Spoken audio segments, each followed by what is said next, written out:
narito po kami upang personal na makita ang naging epekto ng matinding init na dala ng El Nino sa ating mga magsasaka at mangingisda. At upang madinig ang inyong mga hinaing at mungkahi kung paano natin malalagpasan ang pagsubok na ito. Bilang Pangulo, tinitiyak ko na ang pamahalaan ay hindi titigil sa pagkilos upang pagaanin ang bigat ng epekto ng El Nino sa inyong pamumuhay. Patuloy din po naming sinusubaybayan ang sitwasyon dito upang maging mas epektibo ang mga hakbang na aming gagawin sa pagtuon sa inyong mga kailangan. Ngayon, papalapit na tayo sa buwan ng Hunyo. Inaasahan natin na huhupa na ang matinding init, ngunit mapapalitan naman ito ng matinding pag-ulan.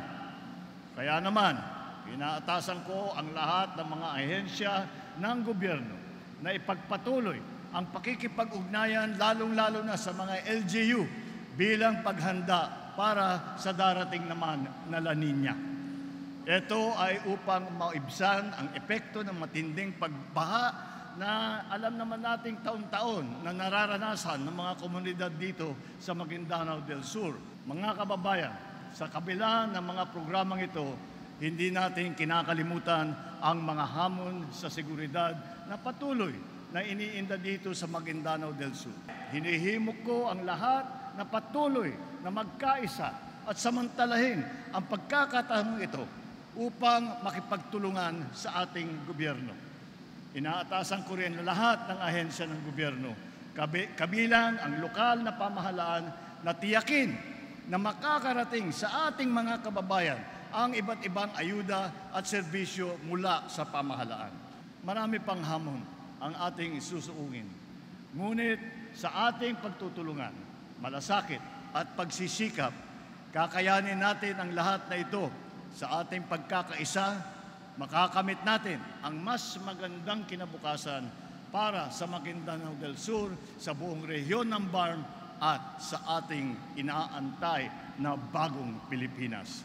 Pagbati sa ating mahal na Pangulo sa pagdalaw dito sa probinsya namin sa Maguindanao del Sur. Napagkasaya po namin, ma'am, dahil nararamdaman po namin ang aming Pangulo ay lumalapit sa amin. At hindi lang, siya po mismo ang nagbibigay tulong sa aming pamilya dahil po sa tindi ng apekto ng matagalang tag-init ay malaking tulong po. Pangangailangan namin sa pagsasaka, yung patubig kasi gumagamit kami ng water pump, at pangalawa po yung abono na kailangan po ng aming palayan. Ito pa pala ang mukha ng bagong Pilipinas, na ang Pangulo o ang gobyerno mismo ang lalapit sa taong bayan, ang lalapit sa sambayan ng Pilipino. Kaya masaya po kami, hanggang dito sa regional ng BARM government ay ramdam na po namin ang bagong Pilipinas. Papasalamat po kami sa ating mahal na Pangulo, Pangulong PBBM, dahil ang Maguindanao po ay hindi po napag-iwanan sa kanyang pamahalaan.